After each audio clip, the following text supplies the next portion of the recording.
नमस्कार। तर माझ्या अजून एका नवीन ब्लॉगमध्ये तुमच्या सर्वांचं मी मनापासून स्वागत करते। तर आम्ही संध्याकाळचा स्वयंपाक बनवायला आता किचनमध्ये आले। तर आज मला बनवायचं होतं बटाट्याचं कालवण। त्यासोबतच ना गावावरून ज्या म्हणजे शेवग्याच्या शेंगा आणल्या होत्या ना, त्या तुम्ही पाहिल्याच असतील। तर त्यातल्या 2-3 शेंगा अजूनही राहिल्या होत्या आणि त्या शेंगांना खूप अशा खराब होत चालल्यात। आता टाकून द्यायलाही मन होत नाही। त्यामुळे मग मी काय केलं, म्हटलं जेवढ्या काही निघतील तेवढ्या ह्या बटाट्यामध्ये टाकाव्यात, म्हणजे कसं टाकून म्हणजे त्याचा उपयोगही होईल, मला वाईटही वाटणार नाही। त्यामुळे मग ज्या काही 2-3 शेंगा, आता बघा ह्या 3 शेंगांमधून ना 5 अशा छोट्या छोट्या शेंगा निघल्या, पण म्हटलं जाऊ दे, म्हणजे खाल्ल्याचं मनाला समाधान होईल, टाकून दिल्याचं वाईटही वाटणार नाही।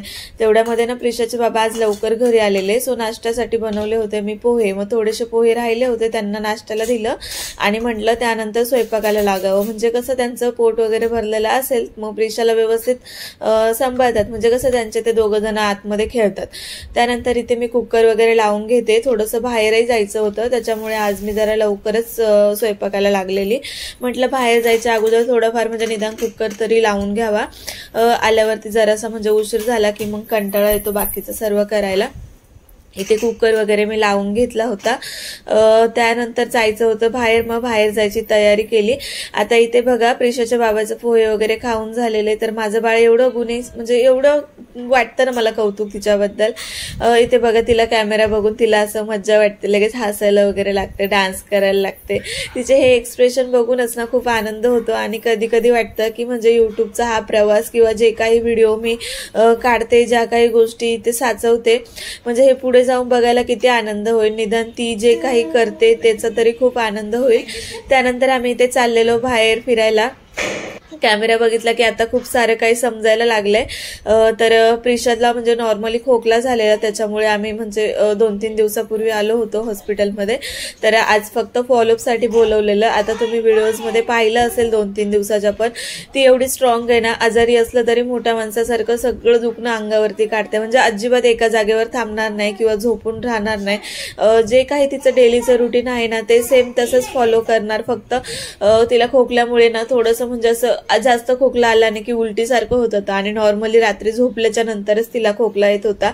आता ह्या काकी म्हणजे ज्या रिसेप्शनला बाहेर बसतात ना मॅडम, 2 दिवसापूर्वीच आमची जस्ट ओळख झाली, ज्यावेळेस आम्ही पहिल्यांदा इथे आलो तेव्हाही ना त्यांच्याकडे लगेच गेली, आणि आज गेल्याच्या नंतर पण ना म्हणजे एवढी सगळे मुले होते, ते काकी पण तिला एवढं प्रेमाने जवळ घेत होत्या ना। आणि तिलाही माणसांची खूप आवड आहे, म्हणजे असं एकटं एकटं राहायला तिला आवडत नाही, जास्त माणसांमध्येच तिला आवडतं। त्याच्यामुळे जेव्हा कधी असं बाहेर येईल ना, ती माणसांमध्ये खूप अशी गुंतलेली असते।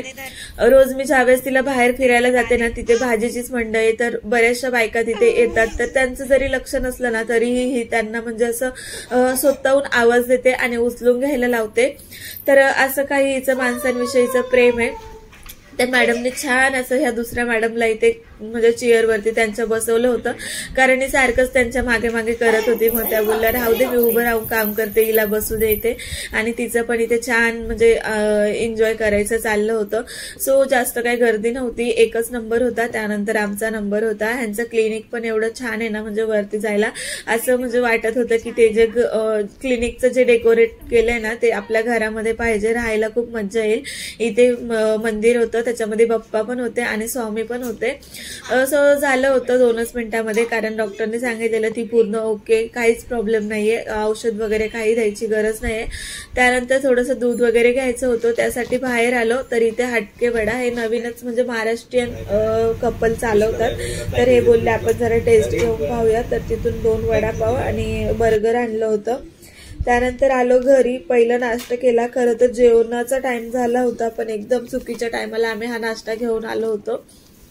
तरी काय बाहेरचं खायचं म्हटलं तर जेवण असं कॉम्प्रोमाइज करतोच आपण। तर इथे आम्ही खात होतो, आणि ज्यावेळेस काही असं बाहेरून आणेल ना, त्यावेळेस पिल्लूचा अगोदर म्हणजे ती वस्तू उलटी पालटी केलेली असते, त्यानंतर खाल्ली जाते। आता तिला थोडासा खोकला होता, त्याच्यामुळे तिला बाहेरचं काहीच दिलं नाही, म्हणजे तिच्यासाठी शेव घेतलेली, पण तिला ती खायचीच नव्हती। तिला म्हणजे जे काय आम्ही खातोय ना तेच खायचं होतं, तरीही तिला नाहीच भरवलं, कारण खोकल्याने ना म्हणजे 2-3 दिवस एवढाही खोकला नव्हता, पण झोपल्यावरती जरा खोकला येत होता। आणि मग कसं असतं ना, म्हणजे बाळाला काही झालं ना की आपल्यालाही चैन पडत नाही, म्हणजे असं वाटत होतं कधीही एकदाची बरी होईल. तरी म्हणजे नशीब की माझं बाळ मला अजिबात काहीच जास्त त्रास देत नाही. सो इथे घरी आल्याच्या नंतर इथे चाललेली मस्ती आहे. दमलं होतं माझं बाळ, मस्त असं झोपलं होतं. हे जे क्षण आहेत ना, हे कॅमेऱ्यामधून बघायला खूप आनंद वाटतो मला. सो त्यानंतर थोडासा डान्सही करायचं चाललं होतं, कारण टीव्हीला गाणे लावले की इकडे लगेच डान्स चालू होतो. सो चला मग पुढचा जो काही व्हिडिओ आहे तो तुम्ही पाहून घ्या. तर हॅलो फ्रेंड्स, तर आता जस्ट नाश्ता वगैरे झालेला आहे. म्हणजे मगाशी जाताना पण थोडेसे पोहे वगैरे केले होते मी नाश्त्यासाठी, त्यातलेच पेशाच्या बाबाला पण थोडेसे ठेवलेले. सो आणि येताना पण तिथे म्हणजे नवीनच झाले. सो तिकडनं वडापाव आणि बर्गर आणला होता. तर जेवणासाठी मी आज करणार होते शेपूची भाजी, चपाती आणि म्हणजे बटाटा आणि शेवग्याचं कालवण. पण आता नाश्ता केल्यामुळे ना जास्त काही भूक नाही, त्याच्यामुळे मग फक्त आता कालवण आणि भातच खाणार आहे. सो भात पण आहे भरपूर, फक्त मला कालवण बनवायचंय.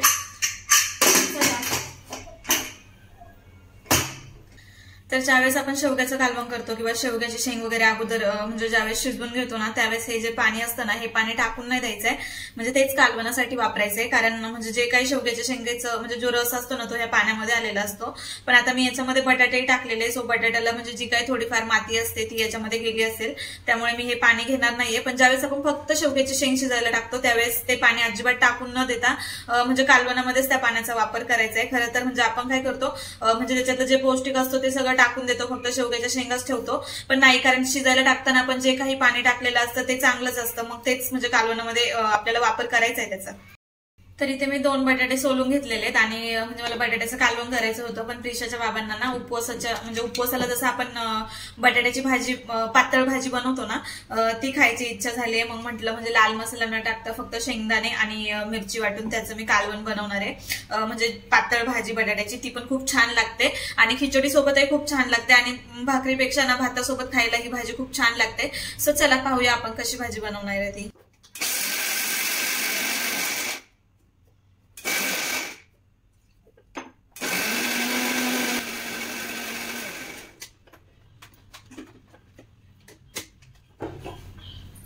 ते पाहू शकता, असं वाटण करून घ्यायचंय. त्यानंतर ना आता मी तुम्हाला दाखवते. तर ही जी म्हणजे उपवासाला म्हणजे जो बटाटा बनवतो ना, ती पातळ भाजी बनवायला एकदम सोपी आहे. त्याच्यासाठी काहीच जास्त म्हणजे असं कुटाणा नाहीये. तेल वगैरे टाकायचं, त्याच्यानंतर तेल गरम झालं ना की हे जे बटाटे ते तेलामध्येच पहिले असे कुस करून टाकायचे, जेणेकरून थोडेसे परतले जातील. तसे तर बटाटे शिजलेले आहेत, काही गरज नसते. पण थोडेसे क्रिस्पी झाल्याच्या नंतर ना जरा म्हणजे जरा टेस्ट त्यांची वेगळीच येते, छान लागतं.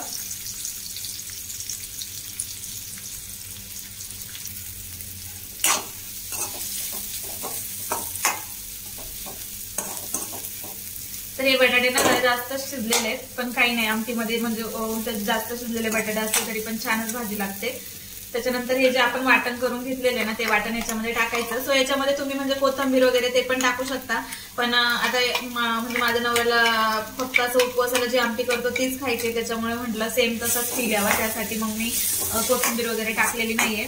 कारण त्याने टेस्ट चेंज होते आणि अशी भाजी केल्याच्या नंतर म्हणजे उपवासाची भाजी छान लागते. आणि माझ्याकडून ना मोस्टली बटाट्याचे पदार्थ म्हणजे कोणते असू दे, वडापाव असू दे, बटाट्याची भजी किंवा उपवासासाठी जे बटाटा बनवतो, पातळ बटाटा किंवा सुक्का बटाट्याची भाजी ना, म्हणजे बटाट्याच्या कोणत्याही पदार्थाचे म्हणजे जे काही करेल ना ते माझ्या हातून म्हणजे चवीला चांगलेच होतात, असं प्रिशाच्या बाबाचं म्हणणं आहे. आणि त्यानंतर कधीही कोणताही मसाला केलेला असेल ना, आपण बऱ्याचशा बायका हे असंच डायरेक्ट बेसिंग मध्ये म्हणजे घासायला टाकतात भांड, पण अजिबात नाही. हे भांड स्वच्छ धुवून घ्यायचंय आणि जेवढं काही पाणी लागेल ना तेवढं पाणी ह्या भांड्यानंच टाकायचंय. स्वतः दोघांसाठी एवढी आमटी छान आहे. शेंगदाणे पण एकदम मापात झाले, त्याला मस्त असं एक उकळी येऊन द्यायची. मस्त गरम गरम भातासोबत असं गरम गरम आमटी खायला घ्यायची आणि चवीला खरं तर खूप छान लागते ही आमटी. तुम्हालाही माहित असेल, बऱ्याचशा लोकांच्या घरी म्हणजे ही उपवासाच्या दिवशी खिचडी सोबत आमटी केली जाते. गावच्या ठिकाणी तर जास्त प्रमाणामध्ये ही आमटी केली जाते, कारण कसं गावी जास्त करून असे जरा वयस्कर लोक असतात ना, त्यांना कसं रोजचं भात आणि कालवण खायची सवय लागलेली असते. त्यामुळे ना उपवासाच्या दिवशी पण ते लोक खिचडी बनवली तर मग अशी आमटी, आमच्याकडे तरी खिचडी जरी बनवली तरी खिचडी सोबत ही आमटी असते, जेणेकरून त्यांना तोच फील यावा की आपण कालवण भात किंवा म्हणजे असं काहीतरी सेम खातोय. त्यासाठी ही आमटी आमच्याकडे गावी बनलीच म्हणजे बनवतातच. तर आता ह्या 4च शेवग्याच्या शेंगा म्हणजे 2-3 शेंगा होत्या, पण त्यातून त्या खराब होत चाललेल्या. मग ह्या 4च जरा मी घेतल्या. आता म्हटलं कालवणात तिखट कालवण बनवलं असतं ना मसाला टाकून, तर त्यामध्ये ह्या शेंगा टाकणार होत्या.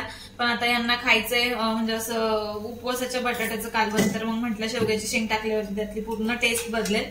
मग आता काय टाकून तर देऊ शकत नाही, ठेवलं तरी उद्या काय करणार. मग जाऊ दे, थोडासा मसाला टाकून ना म्हणजे तेल मीठ मसाला टाकून छान असं फ्राय करून घेते. जरा काहीतरी वेगळंही बनेल आणि खाऊनही होईल.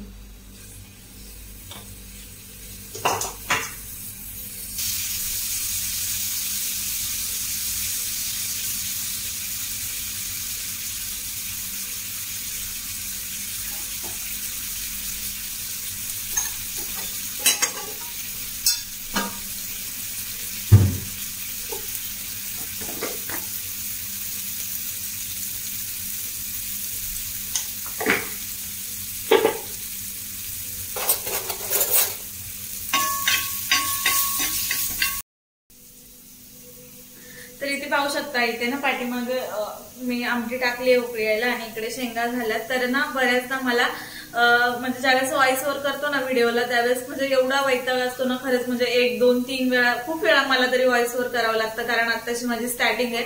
त्याच्यामुळे काय होतं, समजा पहिला आवाज दिलेला असेल आणि परत गॅप पडला मध्ये किंवा बाळाचा आवाज आला, तो कट करायचा असेल ना, सेकंड टाइम आवाज देताना परत म्हणजे तो आवाज एकदम मिसमॅच होतो. म्हणजे पहिला आवाज मोठा होतो, नंतरचा आवाज लहान होतो. त्याच्यापेक्षा कधी कधी वाटतं की असं कॅमेऱ्याला फेस करून बोलणं एकदम सोपं आहे. म्हणजे एडिटिंगला पण जास्त टाइम लागत नाही, व्हॉइस ओव्हरला पण जास्त टाइम लागत नाही आणि कॅमेऱ्यासमोर बोलायची पण सवय होते. आणि म्हणजे मला बऱ्यापैकी सवय आहे अशी. पण आता रोजच जर मी तुम्हाला क्लिनिंगचं वगैरे काम दाखवत असेल तर त्या टायमाला काय बोलणार ना आपण कॅमेऱ्यासमोर. सो थोडी थोडी मी आता सवय करते की डायरेक्ट कॅमेऱ्यासमोर बोलायचं, म्हणजे एडिटिंगला वगैरे जास्त काही प्रॉब्लेम येणार नाही किंवा व्हॉइस ओव्हरचा प्रॉब्लेम येणार नाही. तर कालचा व्हिडिओ माझा खूप छान म्हणजे मी केला होता. त्यात काय झालं, एक क्लिप डिलीट झाली आणि ती क्लिप डिलीट झाल्यामुळे ना म्हणजे पुढचा जो व्हॉइस होता तो रिटर्न अर्धा व्हिडिओ पर्यंत मागे आला. म्हणजे मधला जो भाग आहे तिथे पूर्ण असं दोन्ही आवाज मिळून मिक्स झाला. मग ते तेवढ्या भागामधलं कळत नाही काय, आणि जरा घाईमध्येच मी कालचा व्हिडिओ टाकलेला. सो त्यासाठी सॉरी. सो चला आता मी भेटते तुम्हाला थोड्या वेळामध्ये. इथे पाहू शकता आमटीला छान उकळी आलेली आहे. ही आमटी ना जास्त घट्ट करायची नाही, म्हणजे चवीला काही जास्त म्हणजे घट्ट केली ना सेम बेसनासारखीच होते. त्याच्यामुळे ही आमटी याच्यापेक्षाही पातळ केली तरीही छान लागते. जेवढी पातळ असेल तेवढी छान लागते. आता भातासोबत खायची म्हणून थोडीशी अशी मीडियम मध्ये ठेवली आहे मी. आणि इथं हा थोडासा म्हणजे चकना आयटम हा पण तयार आहे. आता म्हटलं टाकूनच द्यायचं, म्हणजे टाकून नसतं दिलं, पण फ्रीजमध्ये ठेवून परत उद्या सकाळी एवढ्याचं काय करणार, त्याच्यापेक्षा म्हटलं हातासरशी करून टाकावं, म्हणजे लगेच संपून पण जाईल आणि ते डब्यामध्ये वगैरे ठेवायचं टेन्शन पण नाही. कधी कधी ना म्हणजे फ्रीजमध्ये ठेवलेल्या काही काही वस्तूंचं लक्ष पण राहत नाही, मग त्या तशाच राहिल्या जातात. त्याच्यापेक्षा मग म्हणजे लगेच करून घेतलेलंच बरं. तर चला, आज काही जास्त काम नव्हतं. काम म्हणजे आता थोडाफार नाश्ता केलेला, त्याच्यामुळे पोट भरलेलंच होतं, कारण जेवणाच्या टायमालाच म्हणजे नाश्ता वगैरे झालेला. त्याच्यामुळे फक्त भात आणि कालवण करायचं होतं. तर तसं तर भांडे मी सकाळचेच लावत असते, कारण प्रिशा कधी कधी झोपलेली असते किंवा मग जेवायला उशीर होतो, तिच्या बाबांना पण झोपायचं असतं. आज टाइम आहेच आहे, तर म्हटलं ते एक्स्ट्रा काम करून घ्यावं, कारण भांडी लावायचा मला प्रचंड कंटाळा येतो आणि जाळ्यामध्ये जास्त भांडी असली का मग इरिटेट होतो. त्यापेक्षा म्हटलं आहेच टाइम, तर आपलं काम करून घ्यावं. सो चला आता भांडी वगैरे लावून घेते.